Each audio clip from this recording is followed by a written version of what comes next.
여러분, 재혼한 여자가 남편 장례식에서 쫓겨나는 게 말이 됩니까?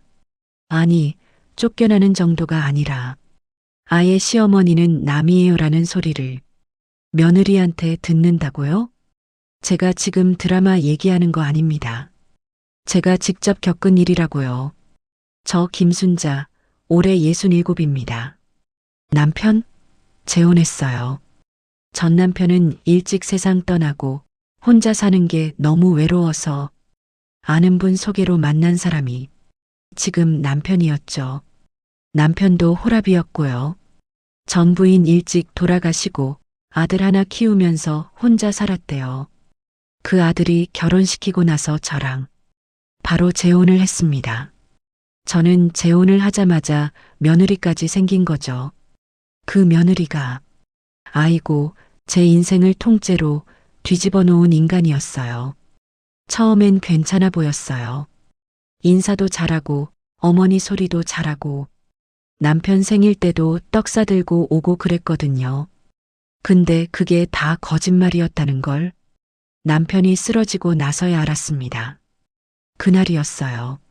작년 11월 어느 추운 날이었죠. 남편이 아침에 일어나더니 갑자기 어지럽다고 하는 거예요. 저는 그냥 피곤한가 보다 했어요. 그 사람이 원래 혈압도 좀 높고 그랬거든요. 약 먹으면 괜찮아질 거라고 생각했죠. 근데 그날 저녁에 화장실 가다가 쿵 하고 쓰러지는 거예요. 여보, 여보, 아무리 흔들어도 눈을 안 떠요. 손은 차갑고 숨소리도 거칠고 저 그때 진짜 심장이 멎는 줄 알았습니다. 119 불렀죠. 그리고 아들한테도 전화했어요. 빨리 병원으로 와, 아버지 쓰러지셨어. 아들 목소리가 떨리더라고요. 네, 어머니, 지금 갑니다. 그 애는 괜찮았어요. 효자였어요, 원래. 근데 문제는 그 며느리였어요. 응급실 도착했어요. 의사 선생님이 나오더니 심각한 표정으로 말하더라고요. 뇌출혈입니다. 지금 당장 수술해야 하는데 보호자 동의서에 사인 좀 해주시겠습니까? 저는 당연히 사인하려고 펜 잡았죠. 근데 그때였어요. 잠깐만요. 뒤에서 목소리가 들리더니 며느리가 확 나타나는 거예요. 하이힐 소리 쩔렁쩔렁 울리면서 저한테 눈을 부릅뜨고 말하더라고요. 어머니, 뭐 하세요? 그 서류 어머니가 사인할 거 아니잖아요. 저희가 할게요. 저는 그 말 듣고 어이가 없어서 그랬어요. 얘야, 내가 아내야. 법적으로도 배우자고 당연히 내가 그랬더니 며느리가 비웃더라고요. 법이요? 하하. 그 법으로 밥 먹여주나요? 어머니, 아버님 친아들은 저희 남편이에요. 어머니는 재혼으로 들어오셨잖아요. 남이나 마찬가지죠. 여러분, 그 순간 제 머릿속이 하얘지는 거 있죠? 남이라고요?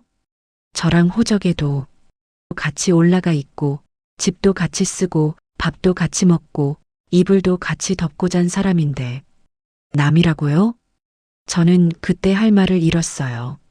간호사가 저한테 말했어요. 빨리 사인해 주세요. 시간이 없어요. 근데 며느리가 제 앞을 확 막아서면서 간호사한테 말하는 거예요. 간호사님, 이분은 재혼 배우자세요. 진짜 가족은 저희니까 저희가 할게요. 그러면서 서류를 낚아채더니 휘갈겨 사인하고 저는 쳐다보지도 않고 병실로 들어갔어요. 저는 그 복도에서 그냥 서 있었어요.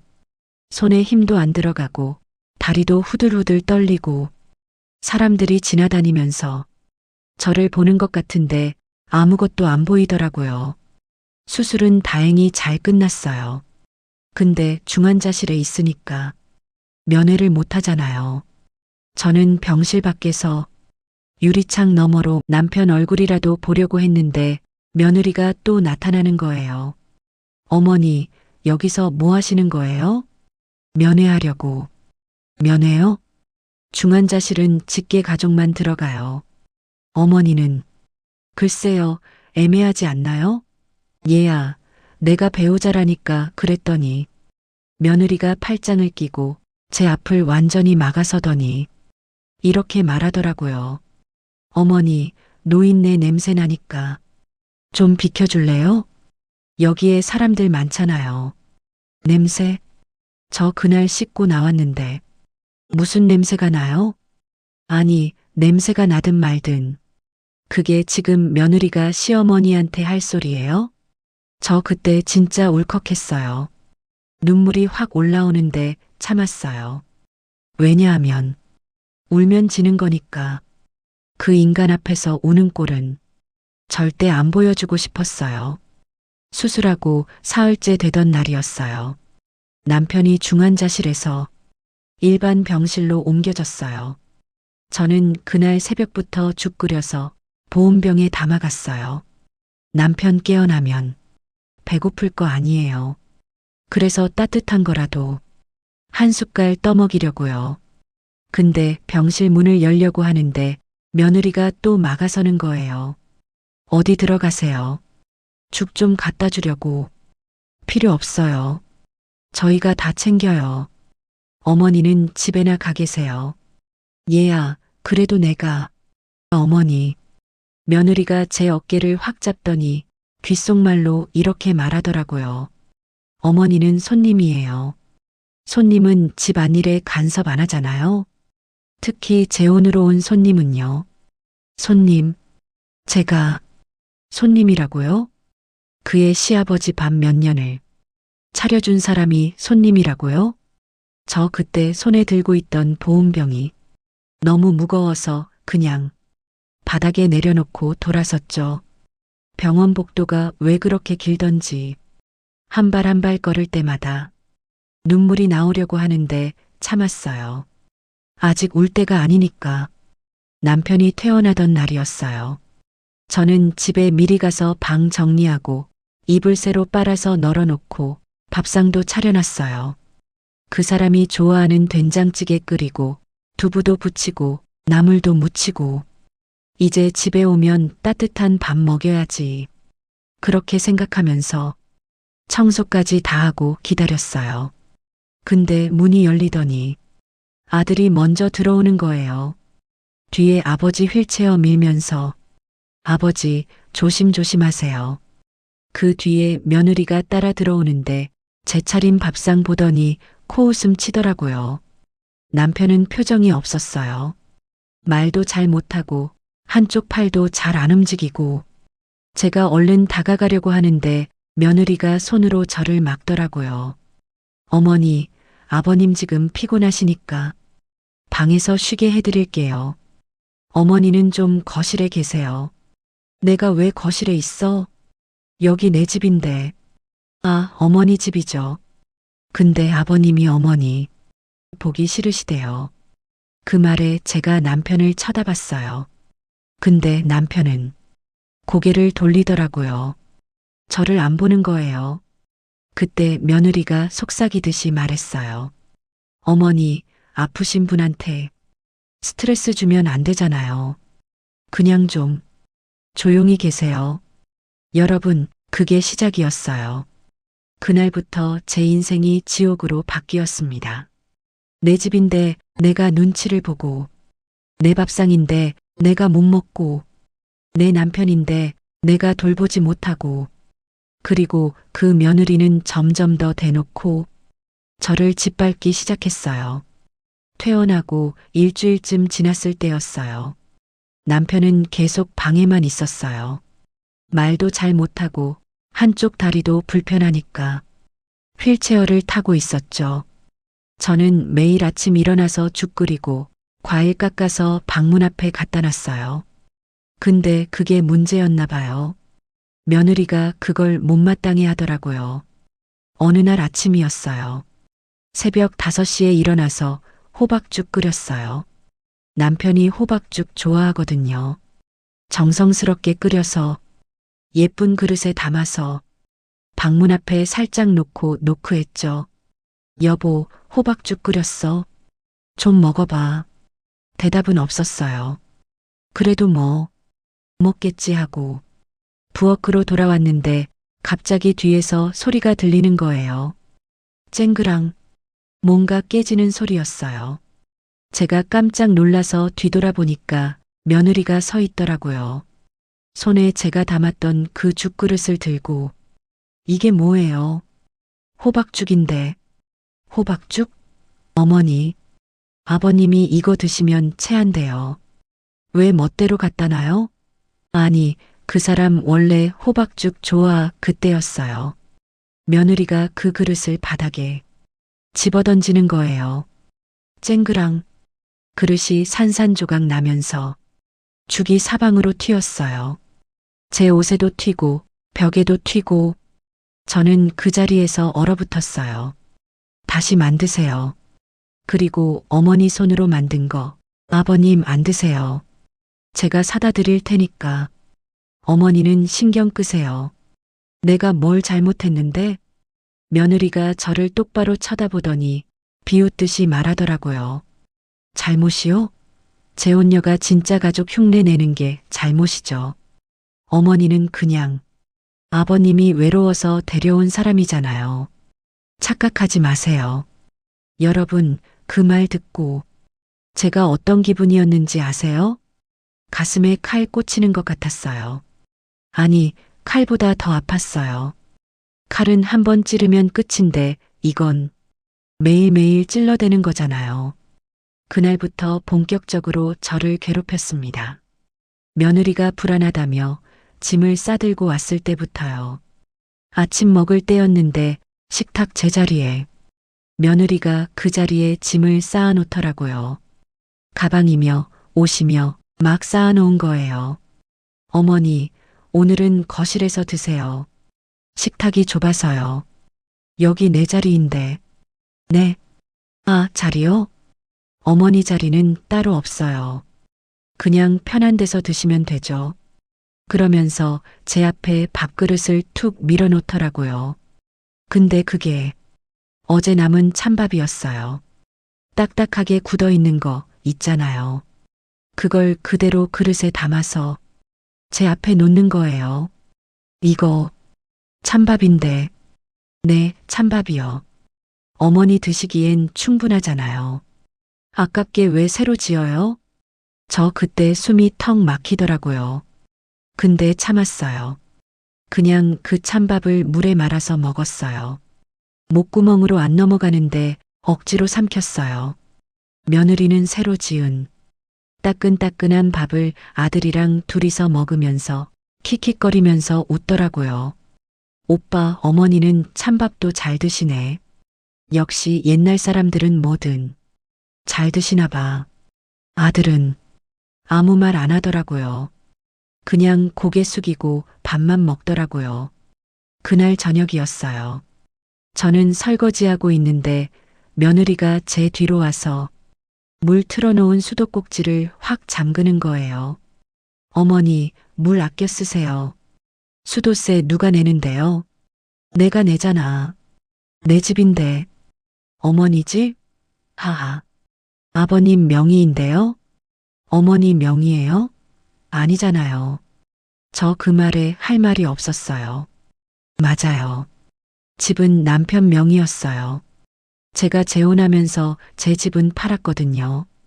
그 돈으로 남편이랑 같이 쓰자고 했는데 남편이 괜찮다. 내 집 있으니까. 그래서 그냥 제 통장에 넣어뒀죠. 며느리는 제가 집이 없는 줄 알고 있었던 거예요. 어머니, 솔직히 말씀드릴게요. 어머니 여기 얹혀 사는 거예요. 그러니까 좀 조용히 계세요. 눈에 안 띄게. 얹혀 산다고요? 제가 얹혀 산다고요? 저 그날 밤 잠을 한숨도 못 잤어요. 천장만 보면서 눈물만 주르륵 흘렀어요. 며칠 뒤였어요. 제가 화장실 가다가 복도에서 며느리랑 마주쳤어요. 며느리가 가방 들고 나가려는 참이었는데 저를 보더니 얼굴을 찌푸리더라고요. 어머니, 거기 서 계시지 말고 비켜주세요. 지나가게. 응. 저는 옆으로 비켰어요. 근데 며느리가 지나가다가 갑자기 저를 확 밀었어요. 아, 저는 중심을 못 잡고 넘어졌어요. 엉덩방아를 찧었죠. 아이고, 며느리가 위에서 내려다보면서 말했어요. 아이고, 넘어지셨네. 조심하시지. 나이 드셨으면 좀 조심히 다니셔야죠. 제가 떨리는 목소리로 말했어요. 너 지금 날 밀었잖아. 네, 제가요? 하하. 어머니 착각하신 거 아니에요? 제가 왜 어머니를 밀어요? 어머니가 발 헛디딘 거죠. 며느리는 그렇게 말하고 그냥 나가버렸어요. 저는 복도 바닥에 그대로 주저앉아서 한참을 못 일어났어요. 엉덩이가 너무 아파서요. 근데 더 아픈 건 마음이었습니다. 며느리가 날 일부러 밀었어요. 저는 그 자리에서 소리 없이 울었어요. 며칠 뒤 남편 상태가 점점 안 좋아졌죠. 말도 거의 못하고 숨 쉬는 것도 힘들어하고 저는 밤에 몰래 방문 앞에 가서 귀를 대고 들었어요. 숨소리라도 듣고 싶어서요. 근데 어느 날 밤 며느리 목소리가 들리는 거예요. 방 안에서 통화하는 소리였어요. 저 그냥 문 앞에 서서 숨죽이고 들었어요. 응, 얼마 안 남았어. 의사가 그러는데 길어야 한 달이래. 뭐? 한 달? 장례식장? 이미 알아봤어. 거기 괜찮더라. 발이는 빨리 해치울 거야. 제 심장이 쿵쾅쿵쾅 뛰기 시작했어요. 그 아줌마? 아, 순자 어머니? 신경 쓰지 마. 어차피 남인데 뭘 물어봐. 나 혼자 다 정할 거야. 그 순간 제 눈앞이 깜깜해지더라고요. 며느리가 계속 말했어요. 유 원장, 걱정 마. 아버지가 의식 없으실 때 내가 대신 사인할게. 어차피 아무도 모를 거야. 사인을 대신 한다고? 유 원장을? 엄마, 걱정하지 마. 내가 다 처리할게. 그 아줌마 손에 한 푼도 안 가게 만들 거니까. 엄마가 말한 대로 할게. 엄마, 며느리가 누구랑 통화하는 거예요? 응, 알았어. 엄마 말대로 그 여자 완전히 털어서 쫓아낼게.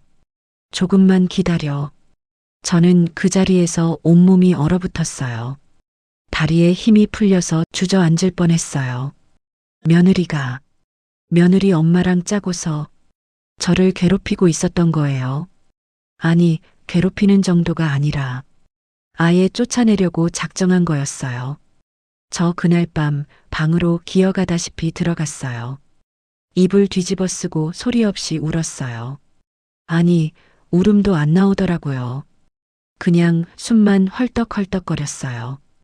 이틀 뒤 집에 전화가 왔어요.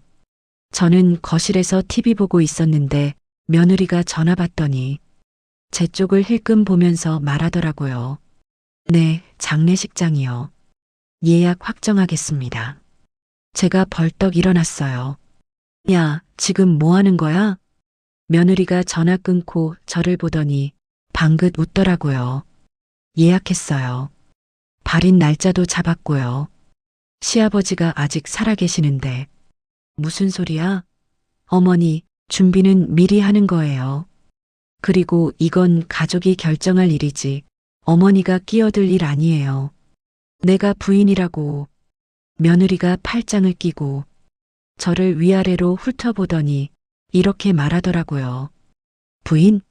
하하. 재혼으로 5년 산 사람이 무슨 부인이에요? 저희 남편은 30년을 아들로 살았는데요. 제가 할 말을 잃고 서 있는데 며느리가 한 발 더 다가오더니 귓속말로 말했어요.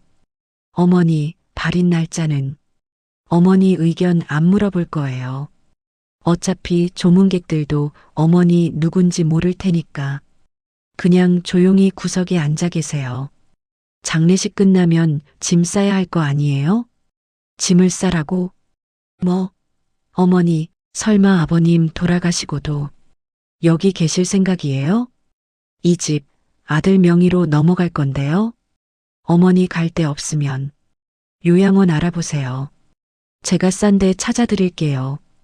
그 순간 제 머릿속에서 뭔가 탁 끊어지는 소리가 들렸어요. 요양원? 저를 요양원에 보내겠다고? 저 그날 밤 방문 밖에서 또 소리가 들렸어요. 며느리랑 아들이 얘기하는 소리였어요. 오빠 아버님 가시면 어머니 짐부터 빼요. 보기 싫어. 그래도 어머니인데.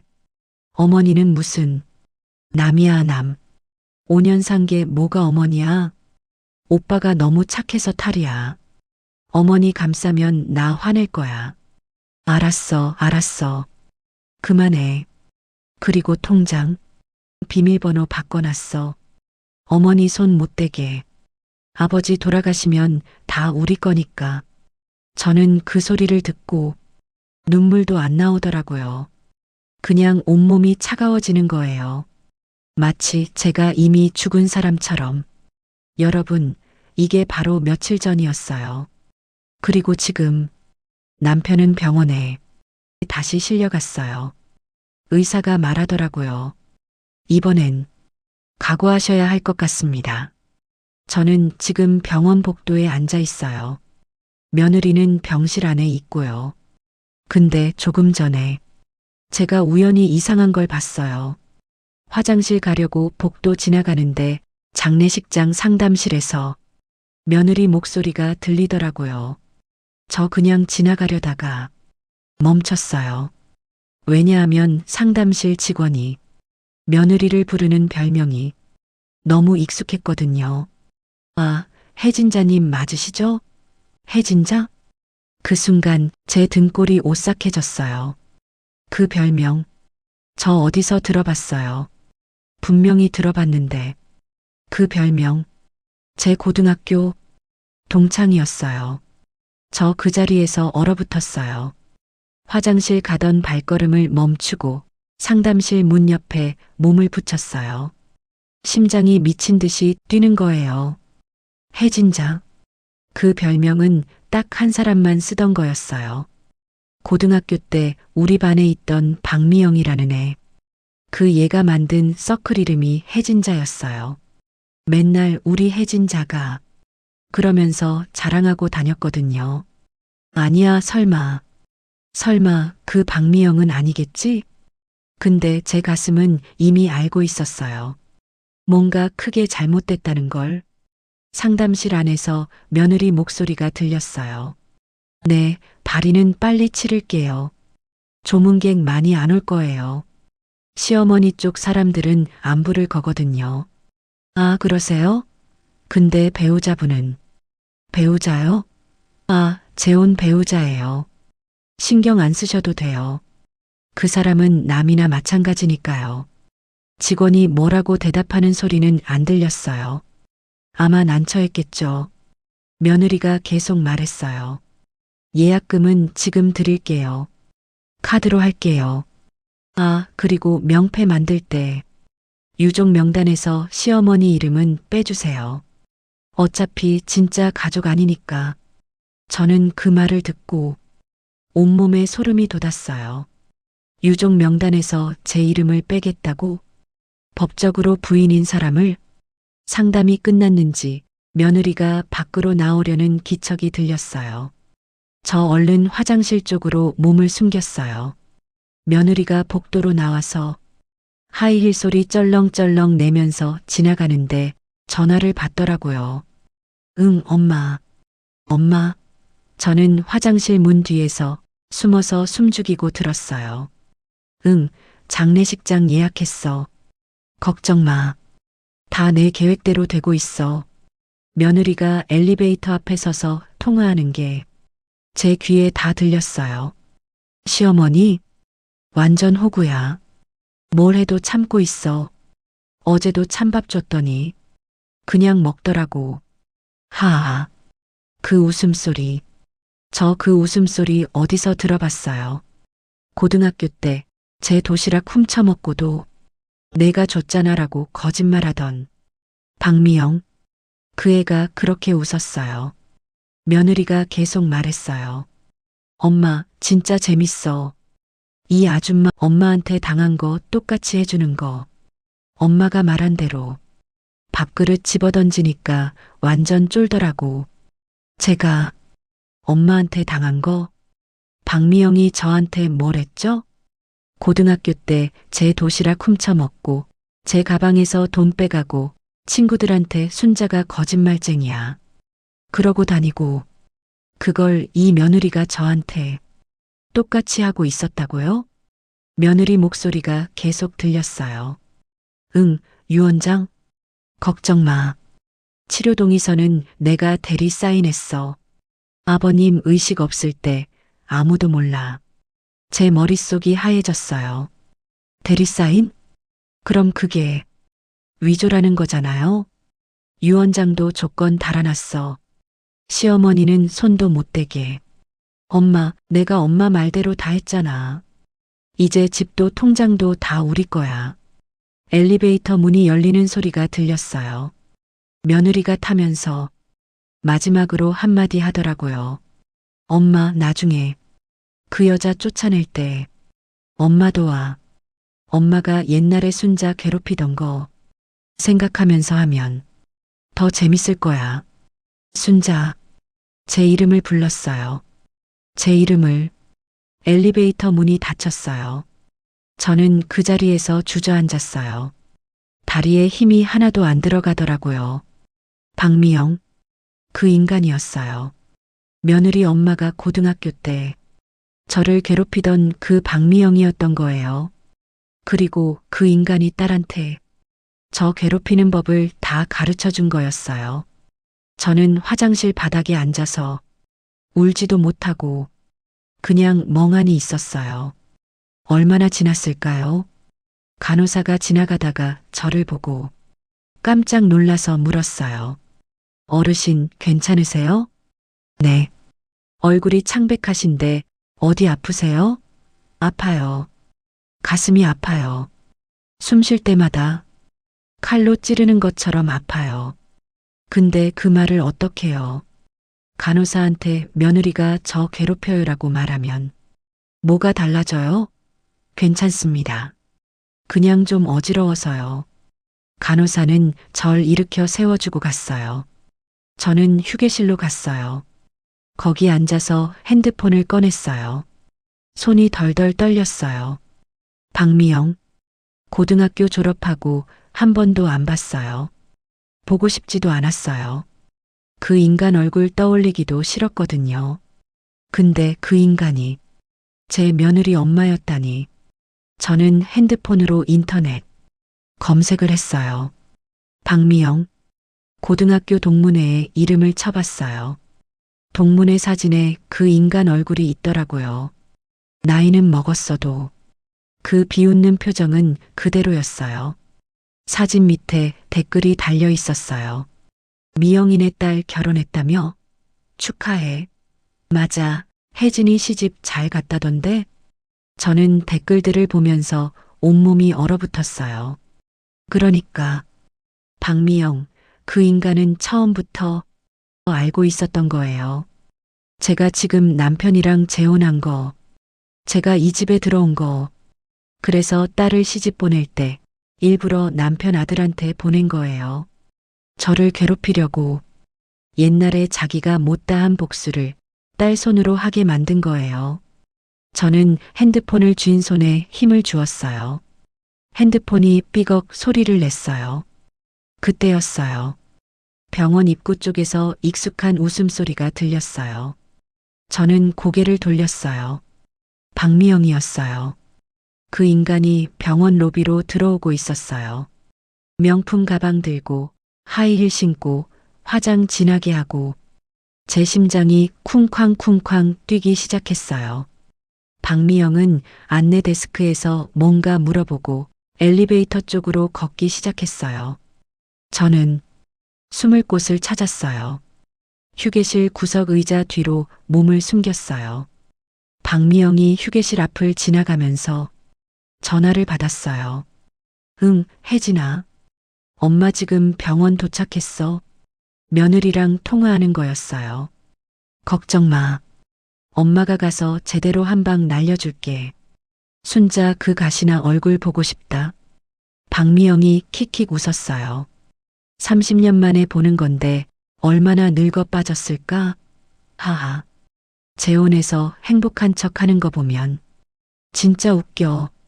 저는 의자 뒤에서 주먹을 꽉 쥐었어요. 박미영이 계속 말했어요. 응, 알았어. 엄마가 가서 제대로 놀려줄게. 고등학교 때 생각나게. 그때도 울면서 집에 갔잖아. 그 인간. 오늘도 울릴 거야. 박미영이 엘리베이터를 탔어요. 저는 그제야 숨을 쉬었어요. 온몸이 떨렸어요. 그 인간이 날 놀리러 온 거예요. 일부러. 그때 누군가 제 어깨를 건드렸어요.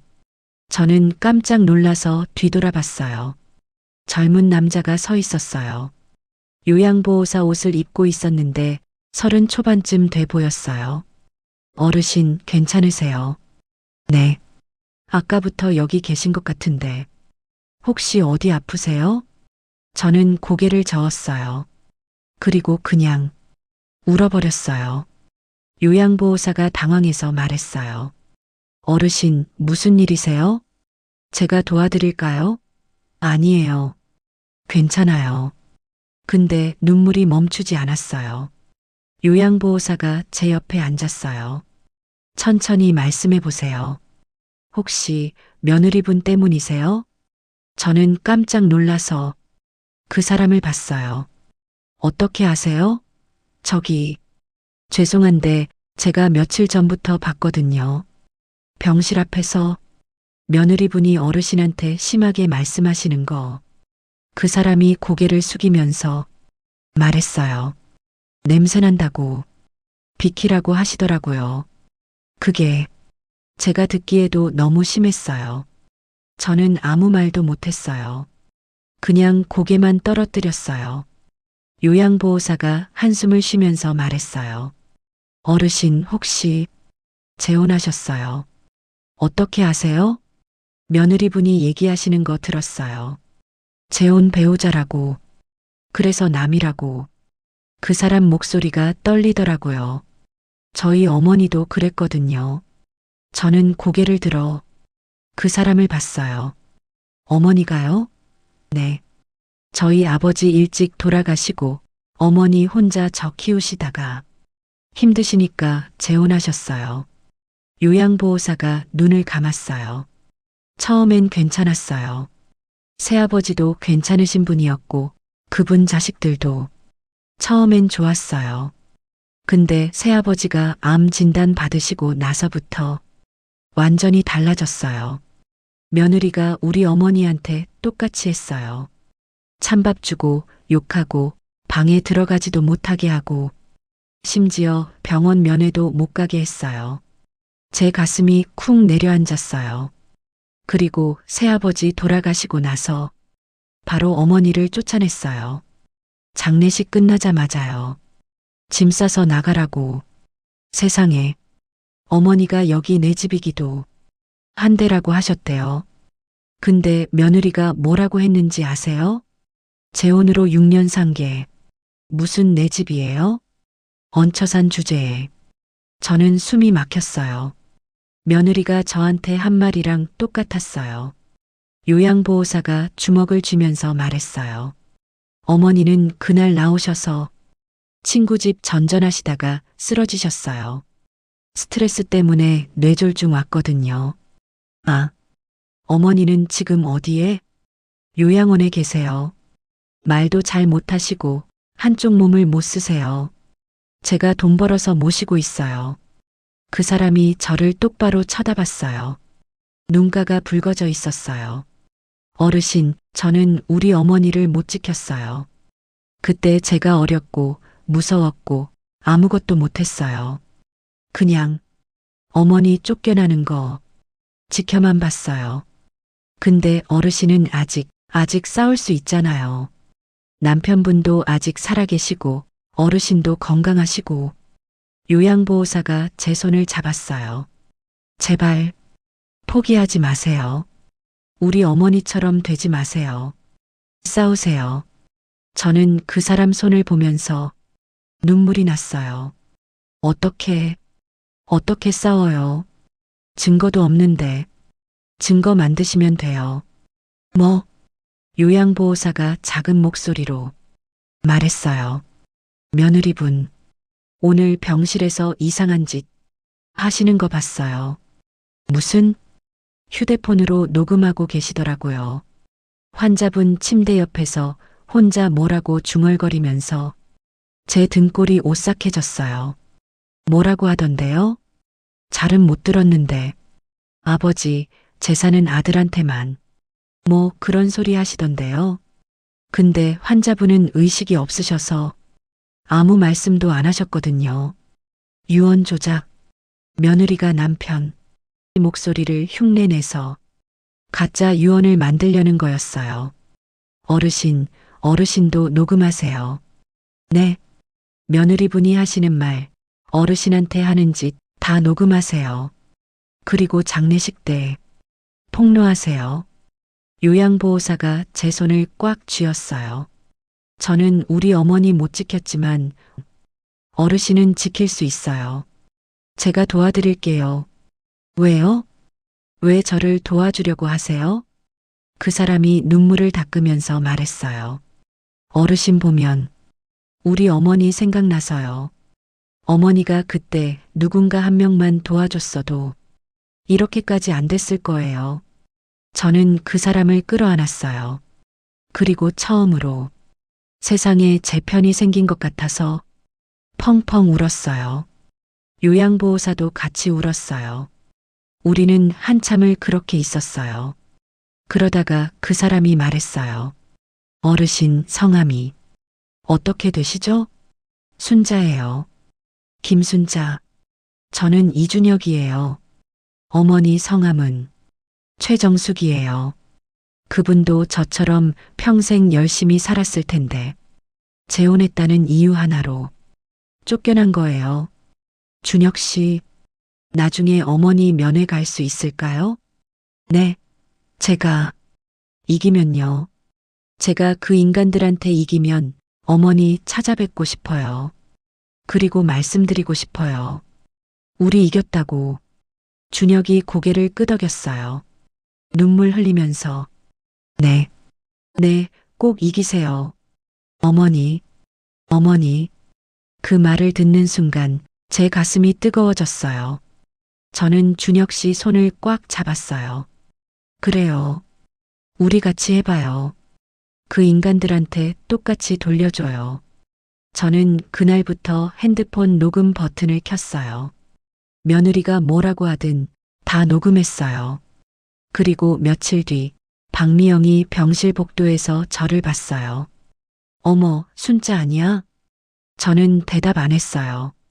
그냥 똑바로 쳐다봤어요. 박미영이 제 앞까지 와서 위아래로 훑어보더라고요. 야, 진짜 늙었네. 하하. 나이 들어서 재혼까지 했다며? 외로웠어? 저는 주먹을 꽉 쥐었어요. 핸드폰 녹음은 이미 켜져 있었어요. 박미영이 계속 말했어요. 너 알아? 우리 딸이 내 남편 아들한테 시집간 거. 너 재혼을 얘네들 결혼 뒤로 미룬 것도 내가 시킨 거야. 하하. 안 그러면 짜증나게 너랑 그때 사돈으로 인사했어야 했잖아. 그때는 어떻게든 너 안 보려고 했지. 그래서 우리 딸이 대신해주고 있어. 밥그릇 던지고 찬밥 주고 밀어서 넘어뜨리고 다 내가 가르쳐 준 거야. 박미영이 낮은 목소리로 속삭였어요. 순자야, 재미있었어? 5년 동안. 근데 요즘 지옥맛 어땠어? 저는 참았어요. 울고 싶었지만 참았어요. 울면 지는 거니까. 박미영이 마지막으로 한마디 더 했어요. 곧 내 남편 죽을 거야. 그럼 넌 쫓겨날 거야. 내가 딸한테 다 시켰거든. 기대돼. 내가 짐 싸서 나가는 거 보면 얼마나 속이 시원할지. 그리고 킥킥 웃으면서 가버렸어요. 저는 더 이상 못 참겠더라고요. 근데 참았어요. 남편이 숨을 거둔 건 그로부터 일주일 뒤였어요. 새벽 3시쯤이었을 거예요. 병원에서 전화가 왔어요. 저는 핸드폰 소리에 벌떡 일어났죠. 손이 떨려서 전화를 받기도 힘들었어요. 보호자분이십니까? 환자분 상태가 급격히 악화됐습니다. 빨리 오세요. 저는 옷도 제대로 안 입고 병원으로 달려갔어요. 택시 기사님이 할머니 괜찮으세요? 물어봤는데 대답도 못했어요. 그냥 눈물만 주르륵 흘렀어요. 병원 도착했을 때 이미 늦었어요. 복도에 며느리랑 아들이 서 있더라고요. 며느리는 울지도 않고 그냥 무표정하게 서 있었어요. 핸드폰만 들여다보고 있었고요. 아들은 울고 있었어요. 벽에 기대서서 흐느끼고 있었죠. 저는 병실로 뛰어들어갔어요. 남편이 침대에 누워 있었어요. 눈을 감고 편안한 얼굴로 저는 남편 손을 잡았어요. 차가웠어요. 너무 차가웠어요. 여보, 미안해. 내가 늦었어. 내가 못 지켰어요. 저는 남편 손을 제 뺨에 갖다 댔어요. 그리고 목 놓아 울었어요. 그때 뒤에서 며느리 목소리가 들렸어요. 어머니, 이제 그만 나가주세요. 저희가 정리할 게 있어서요. 저는 고개를 들어 며느리를 봤어요. 며느리는 웃고 있었어요. 입꼬리가 살짝 올라가 있었어요. 뭘 정리해? 유언장 확인하고 장례식장 연락하고. 어머니는 신경 안 쓰셔도 돼요. 내가 부인인데 왜 신경을 안 써? 며느리가 한 발 다가오더니 귓속말로 말했어요. 어머니, 이제 끝났어요. 아버님 돌아가셨으니까 어머니 할 일도 없잖아요. 그냥 조용히 구석에 계세요. 저는 그 말을 듣고 온몸이 부들부들 떨렸어요. 근데 참았어요. 핸드폰 녹음 버튼은 이미 켜져 있었거든요.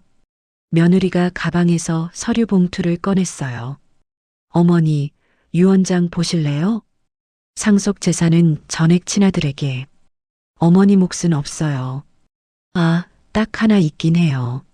생활비 명목으로 월 50만 원. 그것도 3년 한정이고요. 50만 원? 3년? 그게 무슨 소리야? 남편이 그런 유언을 남길 리가. 남기셨어요. 여기 봐요. 며느리가 서류를 제 앞에 들이밀었어요. 아버지 직접 사인하셨어요. 저는 그 서류를 봤는데 분명 남편 사인 같았어요. 근데 뭔가 이상했어요. 글씨체가 평소랑 조금 달랐어요. 이거 남편 글씨가 아니야.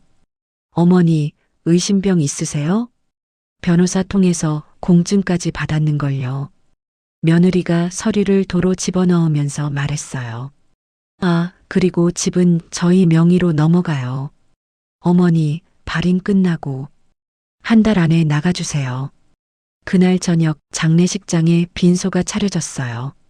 저는 당연히 상주석에 앉으려고 했죠. 부인이니까. 근데 며느리가 제 앞을 막더라고요. 어머니, 여기는 직계 가족 자리예요. 나 부인이야. 재혼 부인이시잖아요. 어머니는 저기. 며느리가 구석 의자를 가리켰어요. 저기 앉으세요. 조문객 오시면 방해되니까. 조문객들이 하나둘씩 오기 시작했어요. 만수 씨 친구들, 회사 동료들. 한 분이 며느리한테 물었어요. 아, 고인 부인분은 어디 계세요? 며느리가 슬픈 표정 지으면서 대답했어요. 아, 어머니는 오래전에 돌아가셨어요. 저는 그 말을 듣고 귀를 의심했어요. 저 여기 앉아 있는데? 멀쩡히 살아 있는데? 아이고, 그러셨구나. 혼자 사셨겠네. 네, 그래서 저희가 모시고 살았어요. 외로우셨을 텐데. 저는 그 자리에서 벌떡 일어나려고 했어요.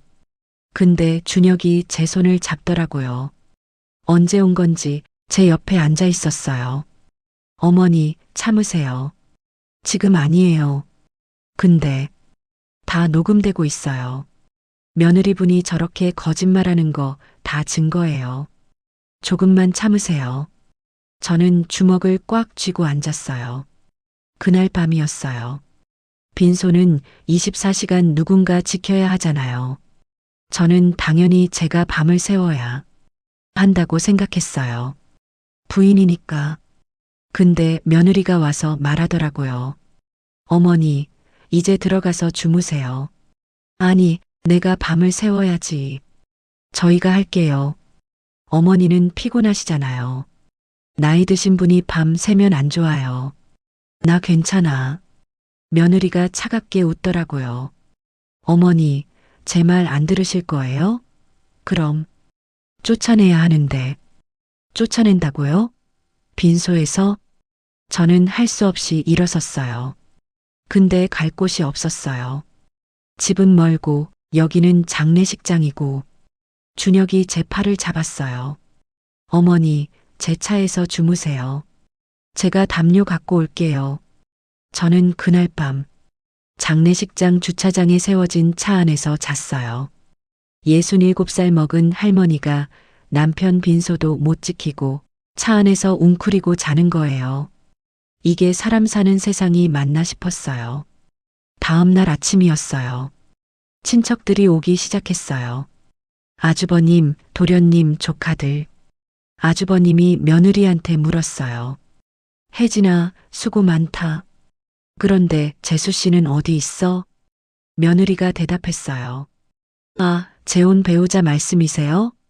저기 계세요. 재혼 배우자. 이름도 안 부르고. 그냥 재혼 배우자. 아주버님이 저를 보더니 고개를 끄덕였어요. 재수 씨, 고생 많아요. 네, 아주버님. 근데 그게 끝이었어요. 그 이상 말을 안 하시더라고요. 며느리 옆에만 계시면서 혜진아, 이거 어떻게 하면 돼? 혜진아, 저건 누가 준비해? 물어보시고 저는 투명인간이었어요.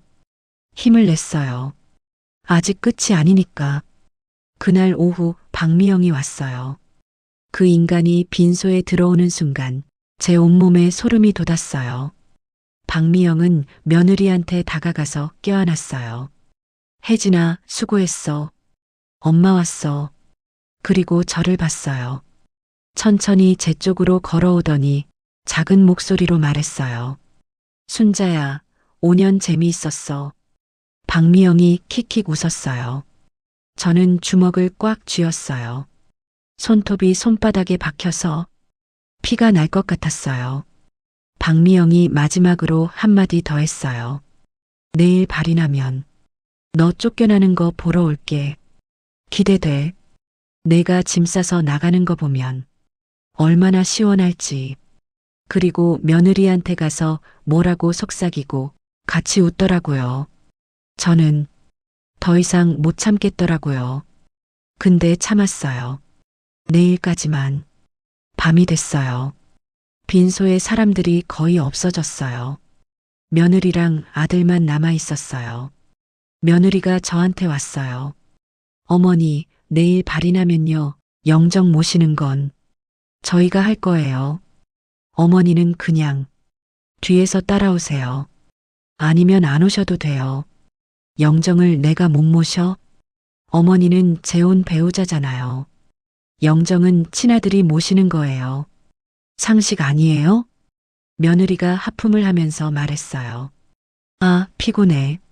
어머니, 오늘도 차에서 주무세요. 저희는 방에서 잘 테니까. 그리고 아들 손잡고 가버렸어요. 저는 또 주차장으로 갔어요. 준혁이 차에 올라타서 담요를 덮었어요. 준혁이 옆에 앉으면서 말했어요. 어머니, 괜찮으세요? 내일이에요. 내일 아침 발인식 때 친척 어른들 다 모이면 그때 말씀하세요. 근데 내가 말할 수 있을까요? 준혁이 제 손을 잡았어요. 할 수 있어요. 하루만 더 참으세요. 그리고 내일 터뜨리세요. 저는 고개를 끄덕였어요. 그리고 그날 밤 잠을 한숨도 못 잤어요. 계속 생각했어요. 내일 뭐라고 말할까? 어떻게 시작할까? 그 인간들 얼굴이 어떻게 일그러질까? 새벽 5시 발인식 준비가 시작됐어요. 친척 어른들이 다 모였어요. 아주버님, 도련님, 조카들, 먼 친척까지. 영정 앞에 다들 모여 앉았어요. 며느리가 앞에 서서 말했어요. 이제 곧 영정 모시고 출발할 거예요. 제 남편이 아버님 영정 모시고 저는 위패 들고. 그때 제가 일어났어요. 잠깐만요. 친척들이 저를 쳐다봤어요. 며느리가 인상을 찌푸렸어요. 어머니, 지금 뭐 하세요? 저는 천천히 앞으로 걸어갔어요. 그리고 친척 어른들을 바라보면서 말했어요. 아주버님, 도련님, 그리고 친척 어른 여러분. 목소리가 떨렸어요. 근데 계속했어요. 제가 오늘 할 말이 있습니다. 친척 어른들이 저를 쳐다봤어요. 며느리는 얼굴이 하얘지면서 제 팔을 잡으려고 했어요. 어머니, 지금 무슨 짓이 손대에. 제가 며느리 손을 뿌리쳤어요. 평생 이렇게 큰 목소리 내본 적 없었는데 그날은 달랐어요. 아주버님이 물었어요. 재수 씨, 무슨 일이에요? 저는 가방에서 핸드폰을 꺼냈어요. 손이 떨렸지만 꾹 참았어요. 아주버님, 여러분. 제가 지난 며칠간 어떻게 당했는지 들려드리고 싶어요. 며느리가 비명 지르듯 말했어요. 어머니, 발인식인데 지금 이게 무슨 닥쳐. 제가 그 말했을 때 스스로도 놀랐어요. 평생 누구한테 닥쳐라는 말 한 번도 안 해봤거든요. 근데 그날은 더 이상 못 참겠더라고요. 저는 핸드폰을 들어 올렸어요. 여러분, 이거 들어보세요. 그리고 재생 버튼을 눌렀어요. 스피커에서 며느리 목소리가 울려 퍼졌어요. 시어머니, 완전 호구야. 뭘 해도 참고 있어. 어제도 찬밥 줬더니 그냥 먹더라고. 하하. 친척들 얼굴이 굳어졌어요. 며느리가 핸드폰을 빼앗으려고 달려들었어요. 근데 준혁이 막아섰어요. 못 지나갑니다. 녹음이 계속 재생됐어요. 엄마, 진짜 재밌어. 이 아줌마 엄마한테 당한 거 똑같이 해주는 거. 엄마가 말한 대로 밥그릇 집어던지니까 완전 쫄더라고. 아주버님이 벌떡 일어나셨어요. 혜진아, 이게 무슨 소리야? 며느리가 얼굴이 새하얘져서 말했어요. 저건 오해예요. 어머니가 조작한 조작? 저는 핸드폰을 더 크게 켰어요. 유 원장, 걱정 마. 치료 동의서는 내가 대리 사인했어. 시아버지가 의식 없을 때 아무도 몰라. 친척들이 숨을 헐떡였어요. 유 원장도 조건 달아놨어. 시어머니는 손도 못 대게. 엄마, 내가 엄마 말대로 다 했잖아. 이제 집도 통장도 다 우리 거야. 아주버님이 며느리를 노려봤어요. 혜진아, 유 원장을 조작했어? 아니에요. 그건 준혁이 앞으로 나왔어요. 제가 증인입니다. 저는 병원 요양보호사 이준혁이라고 합니다. 준혁이 자기 핸드폰을 꺼냈어요. 저는 며느리분이 병실에서 혼자 녹음하는 걸 목격했습니다. 환자분은 의식이 없으셨는데 혼자 아버지, 재산은 아들한테만 이러면서 녹음하셨어요. 그것도 여러 번 다시 찍으면서요. 준혁이 영상을 틀었어요. 거기엔 며느리가 병실에서 핸드폰 들고 녹음하는 모습이 찍혀 있었어요. 날짜, 시간까지 다 찍혀 있었고요. 친척들이 놀라서 웅성거렸어요. 세상에, 이게 사람이 할 짓이야? 며느리가 주저앉으면서 말했어요. 아니에요. 저는 그냥. 그때 뒤에서 목소리가 들렸어요. 혜진아, 입 닥쳐. 박미영이었어요. 그 인간이 앞으로 걸어 나오면서 저를 노려봤어요. 순자, 내가 이런 짓을 해? 저는 박미영을 똑바로 쳐다봤어요.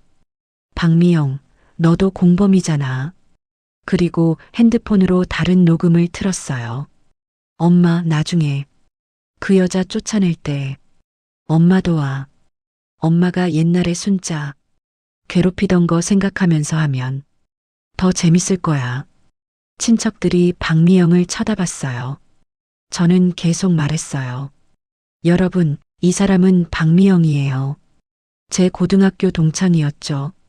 그리고 이 사람은 제가 남편이랑 재혼할 걸 알고 일부러 딸을 만수 씨 아들한테 시집 보냈어요. 저를 괴롭히려고요.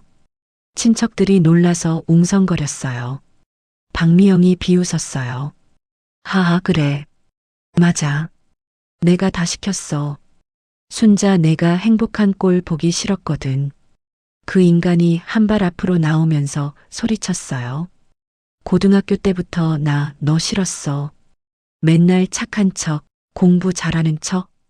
그래서 괴롭혔는데 그것도 모자라서 내가 좋아하던 그 남자까지 뺏어갔잖아. 빈소가 조용해졌어요. 박미영이 떨리는 목소리로 말했어요. 최영수, 나 그 사람 좋아했어. 3년 동안. 근데 너 그 사람이랑 결혼했잖아. 저는 한숨을 쉬었어요. 그 이름 오랜만에 들었어요. 제 첫 남편. 30년 전에 세상 떠난. 미영아, 그건 그 사람이 날 선택한 거였어. 내가 뺏은 게 아니라. 선택? 하하. 박미영이 미친 듯이 웃었어요. 내가 맨날 그 사람 앞에서 착한 척 했잖아. 그래서 내 남자 뺏어간 거잖아. 그때 친척 어른 한 분이 고개를 끄덕였어요. 아, 그 영수 씨. 교통사고로 일찍 돌아가신. 그때 순자가 젊은 나이에 과부됐지. 박미영이 소리쳤어요. 그래서 더 화났어. 내가 그 사람이랑 몇 년이나 행복하게 살았는데 나는 평생 질투하면서 살았어. 그래서 이번 기회에 복수하기로 했어. 내가 재혼한다는 소식 들었을 때 얼마나 기뻤는지 알아? 아, 이제 내 차례다 싶었어. 며느리가 떨리는 목소리로 말했어요. 엄마, 그만. 닥쳐. 어차피 다 들통났어. 박미영이 저를 가리키며 소리쳤어요. 복수하고 싶었어.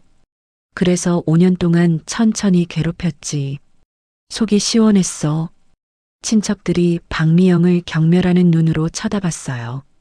그때 아주버님과 친척 어르신이 저를 보시고 재수 씨, 네, 아주버님. 아주버님이 한숨을 쉬셨어요. 재수 씨, 이제 진짜 얘기 좀 합시다. 아주버님이 며느리를 보면서 말했어요. 혜진아, 너 유언장 조작해서 뭘 얻으려고 했어? 며느리가 울면서 대답했어요. 집이랑 예금이요. 5억 정도. 아주버님과 친척 어르신이 코웃음 치셨어요. 5억? 하하. 아주버님이 고개를 저으셨어요. 혜진아, 너 진짜 바보구나? 아주버님이 친척 어르신께 눈빛을 보내더니 재수 씨, 미안합니다. 이제 말해야겠어요. 네. 아주버님. 아주버님이 친척들을 둘러보시면서 말했어요. 여러분, 재수 씨는 이미 자산가예요. 빈소가 조용해졌어요. 재수 씨 전 남편 박영수 씨, 기억하시죠? 그분이 건설회사 할 때 저랑 잘 아는 사이였는데 그분이 젊은 나이에 교통사고로 돌아가셨어요. 그때 보험금이랑 회사 정리하고 나온 돈이 30억이었어요. 그리고 몇십 년 뒤에 제 동생이랑 재혼한 거예요. 며느리 얼굴이 하얘졌어요. 그리고 재수 씨는 그 돈 잘 굴려서 지금은 얼마더라, 재수 씨? 저는 작게 대답했어요. 50억 정도요. 빈소 안에서 숨 쉬는 소리만 들렸어요. 아주버님이 며느리를 보면서 말했어요. 혜진아, 너 5억 때문에 유언장 조작했다며? 하하. 재수 씨한테는 그거 푼돈이야. 푼돈? 며느리가 입을 떡 벌렸어요. 아, 안 돼. 그럼 아주버님이 계속 말했어요. 재수 씨는 우리 동생 만났을 때부터 돈 때문에 만난 게 아니었어. 외로워서 만난 거야. 그리고 우리 동생도 재수 씨 재산 알았어. 근데 신경 안 썼어. 왜냐면 사랑했으니까. 재수 씨는 자식도 없었고 우리 동생 아들을 친아들처럼 생각했어. 심지어 자기 재산까지 그 아들한테 물려줄 생각이었어.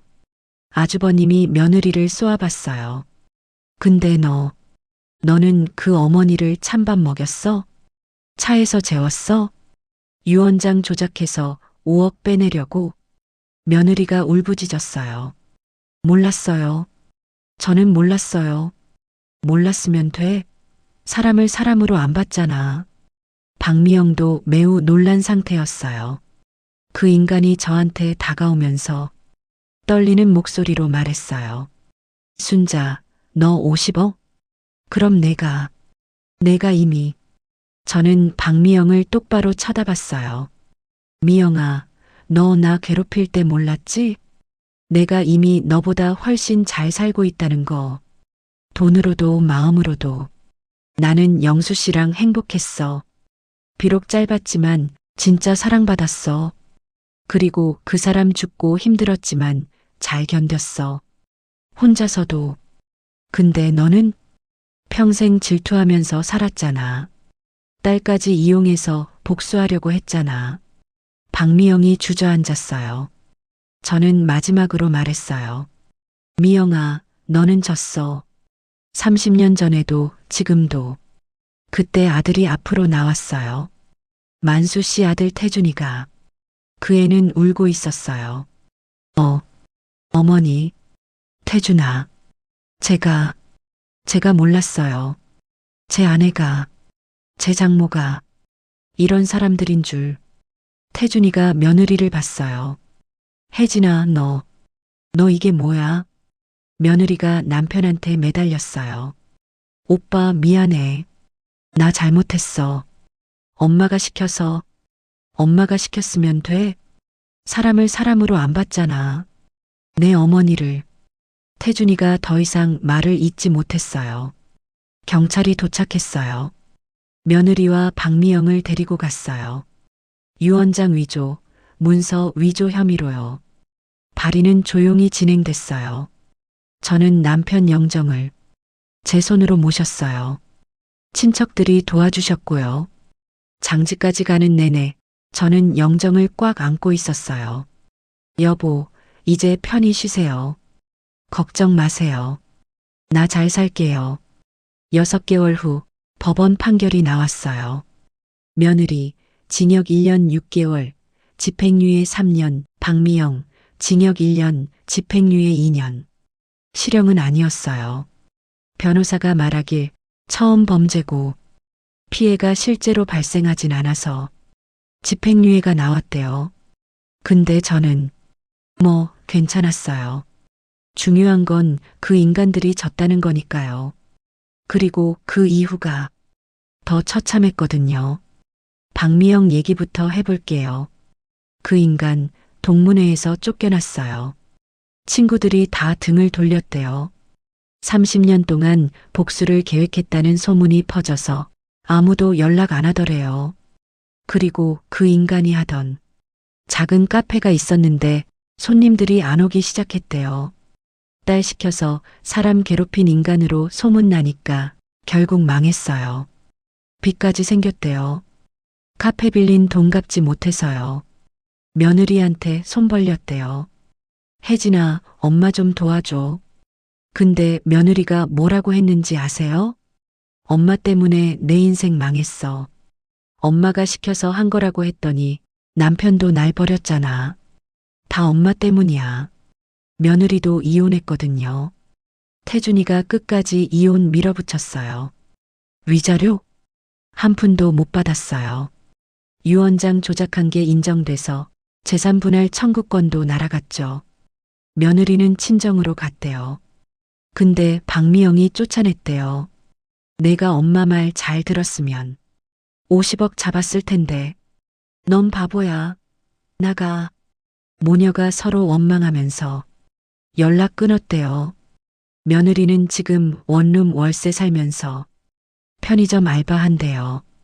30대 초반 나이에 소개팅이 들어왔다가도 전 남편 시어머니 학대 전과가 있다는 소문 때문에 다 도망간대요.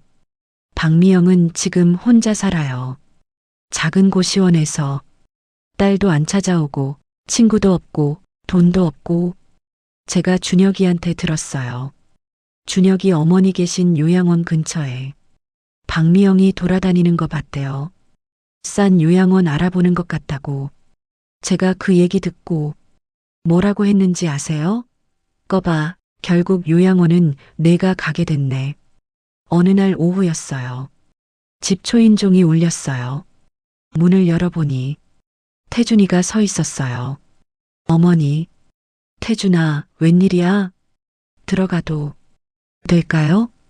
저는 문을 열어줬어요. 태준이가 거실에 앉았어요. 저는 차를 끓였어요. 한참 동안 아무 말이 없었습니다. 그러다가 태준이가 입을 열었죠. 어머니, 저 이혼했어요. 그래. 법원에서 판결 나오고 혜진이랑 얘기했어요. 더 이상은 못 살겠다고. 태준이가 고개를 숙였어요. 혜진이는 울면서 용서해달라고 했어요. 근데 저는 어머니 얼굴이 자꾸 떠올랐어요. 태준이가 눈물을 닦았어요. 제가 얼마나 바보였는지, 제 아내가 어머니한테 뭘 했는지도 모르고. 태준아, 네, 너는 잘못 없어. 착하고 순했어. 그게 잘못이 아니야. 저는 차를 태준이 앞에 놓았어요. 잘못한 건 혜진이랑 박미영이야. 너는 그냥 속았을 뿐이야. 태준이가 고개를 들었어요. 어머니, 저 앞으로 어떻게 해야 할까요? 뭐가? 저랑 어머니 관계요. 저는 잠시 생각했어요. 솔직히 저도 잘 모르겠더라고요. 이 아이는 만수 씨 친아들이에요. 제 친자식은 아니에요. 근데 5년 동안 같이 살았어요. 밥도 해줬고, 빨래도 해줬고. 그런데 그 아이 아내가 저를 지옥으로 만들었어요. 복잡했어요. 저는 솔직하게 말했어요. 태준아, 나도 잘 모르겠어. 우리 관계가 어떻게 될지. 나도 모르겠어. 저는 창밖을 봤어요. 내 친자식은 아니지. 근데 5년 동안 친아들처럼 생각했어. 근데 내 아내 때문에 많이 아팠어. 지금도 아파. 그래서 나도 헷갈려. 너를 어떻게 대해야 할지. 태준이가 고개를 끄덕였어요. 알겠습니다, 어머니. 근데, 네. 저는 태준이를 봤어요. 그래도 우리 천천히 해보자. 어떤 관계가 될지는 모르겠지만 완전히 남이 되긴 싫어. 태준이 눈에서 눈물이 주르륵 흘렀어요. 감사합니다, 어머니. 차나 마셔. 식겠어. 우리는 그렇게 한참을 앉아 있었어요. 말없이 차만 마시면서 창밖으로 해가 지고 있었어요. 저는 생각했어요. 앞으로 우리가 어떤 관계가 될지는 모르겠어요. 어쩌면 가족이 될 수도 있고, 어쩌면 그냥 아는 사이가 될 수도 있고, 근데 그건 천천히 알아가면 되는 거잖아요. 중요한 건 이제 둘 다 살아남았다는 거예요. 태준이가 일어서면서 말했어요. 어머니, 다음 주에 또 와도 될까요? 바쁠 텐데 뭐하러? 그냥 차 마시러요. 어머니랑 얘기하고 싶어요. 저는 잠시 망설이다가 고개를 끄덕였어요. 그래, 알았어. 태준이가 문을 나섰어요. 저는 문 앞에 서서 그 뒷모습을 봤어요. 이제 시작이네. 무슨 관계가 될지는 모르겠지만 최소한 서로 미워하진 않는 관계. 그 정도면 괜찮지 않을까요? 저는 문을 닫고 거실로 돌아왔어요. 테이블 위에 태준이가 마시던 찻잔이 있었어요. 반쯤 남아있더라고요. 저는 그 찻잔을 들고 설거지하러 갔어요. 그러면서 중얼거렸어요. 그래, 오늘도 내가 살아남았네. 그렇게 1년이 지났습니다. 준혁이 어머니는 재활 치료를 받으시면서 조금씩 나아지셨어요. 저는 일주일에 한 번씩 요양원에 가서 같이 차도 마시고 이야기도 했어요. 그리고 어느 날 준혁이 어머니가 말씀하셨어요. 어눌하지만 고마워요. 씨. 저는 손을 잡고 울었어요. 아니에요, 어머니. 제가 더 고마워요. 준혁 씨가 저 살려줬어요. 우리는 재혼 여성들의 모임을 만들었어요. 저랑 준혁 어머니, 그리고 비슷한 처지의 할머니들. 한 달에 한 번 모여서 차 마시면서 얘기해요. 힘들면 참지 말고 얘기하세요. 증거 남기세요. 우리가 도와드릴게요. 그렇게 저는 살고 있어요. 혼자지만 외롭지 않아요. 준혁이가 가끔 밥 먹으러 옵니다. 태준이도 일주일에 한 번씩 오고요. 여러분, 제가 이 이야기하는 이유는요. 세상에 혹시 저처럼 재혼해서 힘든 분들 계시잖아요. 참지 마세요. 기록하세요. 증거 남기세요. 그리고 싸우세요. 우리가 재혼했다고 해서, 나이 들었다고 해서 함부로 대해도 된다는 법 없어요. 저는 이겼어요. 여러분도 이길 수 있어요. 우리 끝까지 살아남읍시다.